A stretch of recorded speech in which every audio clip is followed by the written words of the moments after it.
The leaders of today have remained the relics of yesterday. How then can the leaders of tomorrow carve out a niche for themselves in today's politics? My name is Shalom Mekelaka, and at the National Young Leaders Summit 2018 with theme The Yesterday, Today, and the Future in Nigerian Politics for 247 Nigerian News Updates. We must be very careful the kind of ideals we are prepared to pass to the next generation. When we see what is wrong, we say clearly it is wrong. What is right should be rewarded. And like I said earlier, if we're not prepared to reconcile, nothing is going to happen. For every young person watching this in this hall right now, and those of us watching it and they'll watch it in future, anytime a politician gives you money during a campaign process, be rest assured that when he gets into office, he is going to recoup all of that money at an interest rate that only he can determine. And at an investment time that only he can determine. So are you concerned why the roads are not done? Don't be. Are you concerned why I just got back from Rwanda on the invitation of President Kagame? And throughout my stay in Rwanda, I have never been so proud of Africa like I was in an African country that just got out of a genocide because of the right leadership. Today's program, we have bridging the gap between yesterday, today, and tomorrow in Nigeria's politics. Do you actually believe that the youths are ready to assume leadership in Nigeria? Of course, the youths are ready to attain young leadership in Nigeria. I feel probably not all of us, but I feel the section of youths that are ready, all they need to do is impact the knowledge that they have gained onto those that do not have that knowledge. And collectively, with the numbers that we have, I believe we can do great things. We understand that age doesn't necessarily mean wisdom, but isn't experience necessary in running a country and being a leader? Obviously, but it's all about individuality, okay? Making sure that you really are the best and you're ready to take on the job. It's not a function of good leadership. That you are young doesn't mean you have good leadership. That you are young doesn't mean you cannot give good leadership. And we have seen some old people that have displayed incompetence. So, I am in no way related to Ahmed Buhari. I am sure for those of you that have ears and eyes can see very clearly that we share different visions, ideologies, perspectives, values. And just because I share the same name with him, just the same way I share the same name with him doesn't mean that I am him. And as much as we're trying to get this Nigerian system working, I want to stretch my hands out here to say I have no qualms with anybody on any side of the divide of a political party.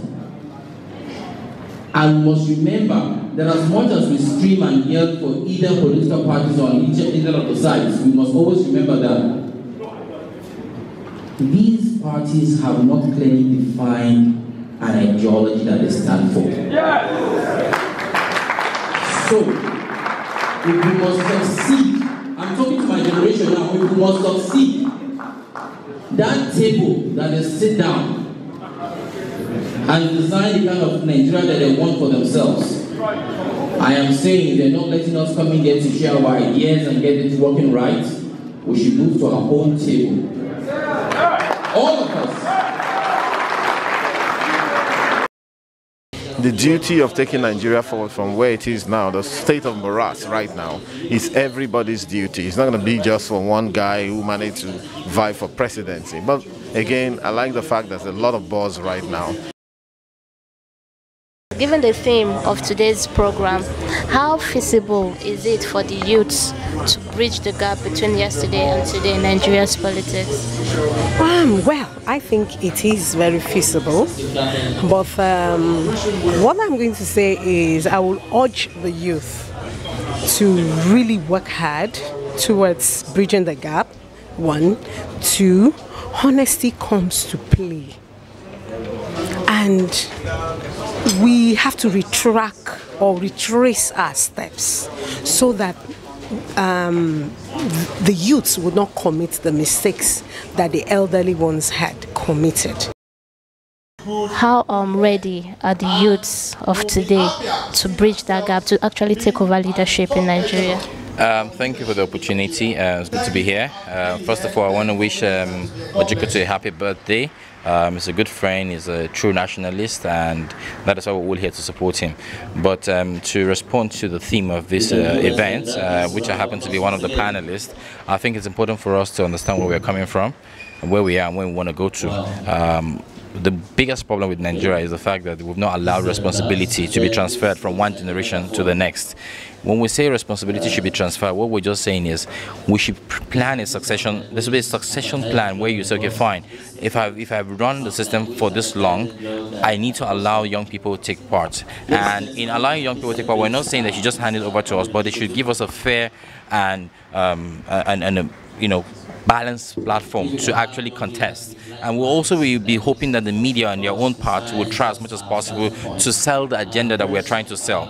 So we don't have all the answers yet, but I think for this country to move forward, I would expect that we'll find a way to have the old and the young coming together to work on the progress of this country. There's something that we don't know, and there's something that they don't know as well. Our views, our values, our aspirations are different from the aspirations that they want right now for themselves. They're in their 70s and we are just beginning to start, and we want to say these are the things that we want for ourselves. These are the kind of programs that we want. We want to look beyond all of those things that have divided us: ethnicity, religion, social status, political party, ideological affiliations, and gender.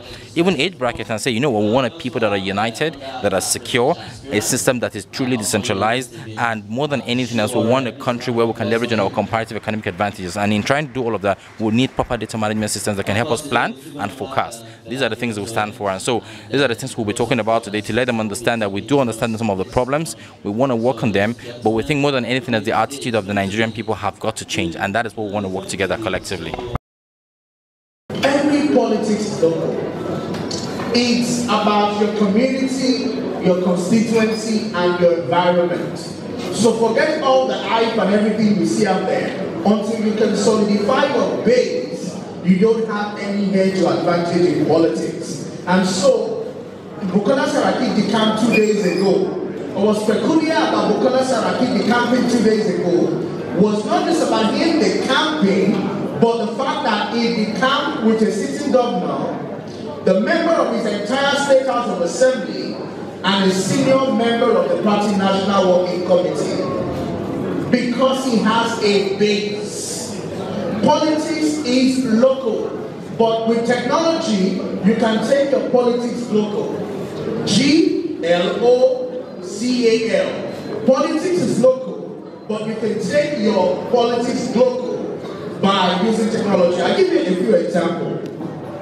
I want to believe that most of us who are here also intend to aspire or to run for office. I ran for chairman of Lagos local government in the last election, and I'm also going to be running for parliament and winning in this coming election by the grace of the Almighty. But let me tell you how it works and how technology is very important. A night before a PT election, every civil servant in the state received an alert of 3,000 naira in their account. Now, whatever it was for, but the nights before, the state government credited the account through a technology software, probably developed by Champs, that was able to deploy financial resources, although to induce the voters. But it was an act of technology. It took election buying away from giving money just at the ballot box into inducing the voters a night before election. That would never happen if they did not even have a database, electronic database, or electronic money transfer. And that is the way that technology is shaping our electoral process. Because you can reach the voters directly, you can communicate to them directly, even in your local community. When Mimiko was governor, he had a program called Abiye. They were helping mothers in Ondo State. And he had a database of almost every family in Ondo State that they were able to use to reach out to to the grassroots. It also helped him, I think, even in particular in his second-term election because of the use of technology. In my local government, I sent bulk SMS to at least 10,000 families every month in my local government. Resident direct sourcing, not buying of data. This is direct sourcing of database directly for my community. I communicate with my constituents at least 2 times a month by bulk SMS. So I see them and they say to me, Morite Selano, Morite send data,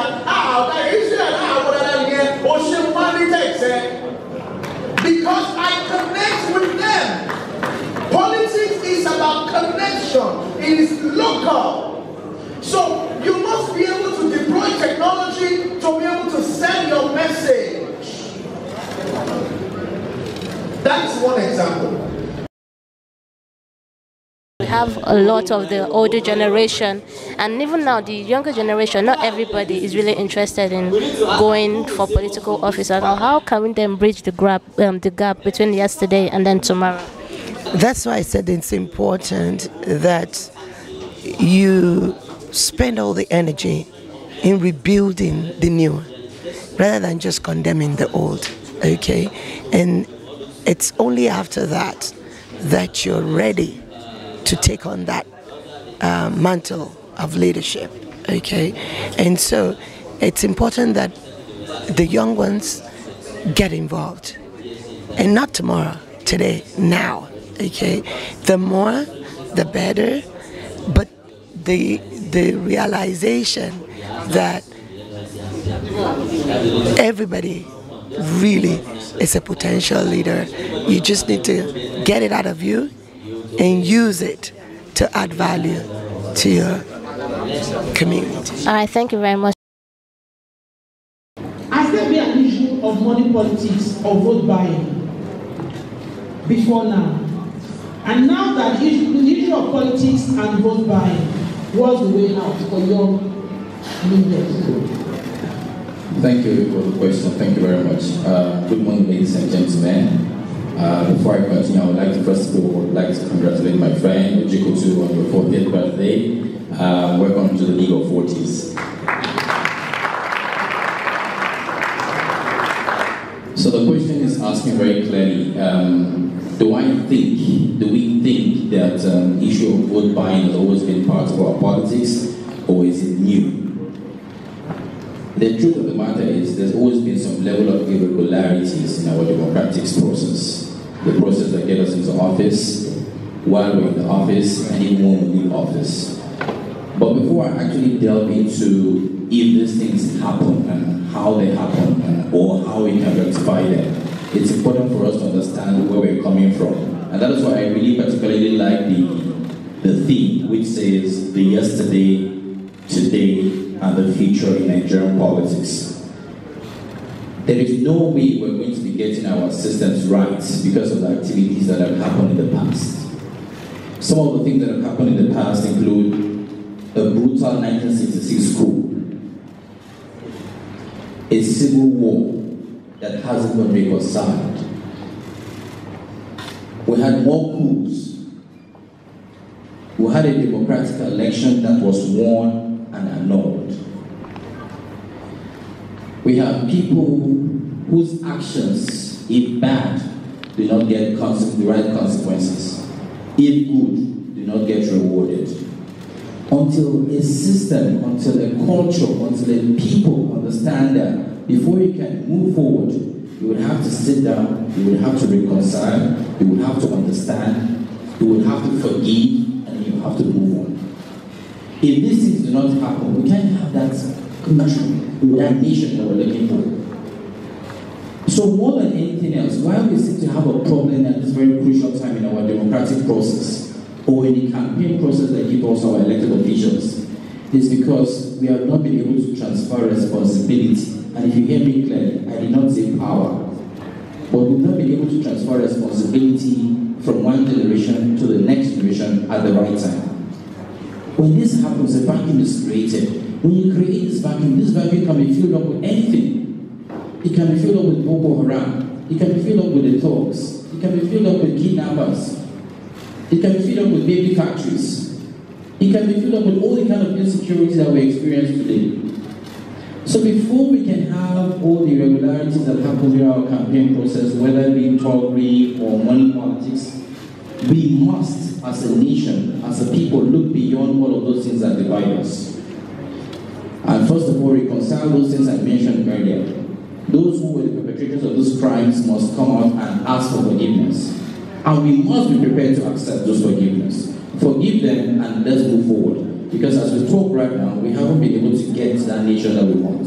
So things that we have to work together if we want a successful nation are: one, a united country. A country that must look beyond all of those things that have divided us: ethnicity, religion, social status, political party, ideological affiliations, gender parity, and even age brackets. We must look and see how we can have a secure country and a secure people. We must look to see how we can decentralize the center. The center is holding too much, and that is why we're failing. We must, as a people, find a way to leverage on our comparative economic advantages. Every part of this country has something to offer, but we must come together for the purpose of economic growth and see how that can work for us. We must, as a matter of urgency, also look for how we can have an identity. Every single Nigerian deserves an identity. There's something that has to tie you to the nation that you call your own. If that doesn't exist, you are as good as a foreigner. You are as good as an alien. So we need to have proper data management systems that can help us plan and forecast. And I assure you, if we have these things in place, we can have the kind of nation that we're looking for. And things like thuggery and money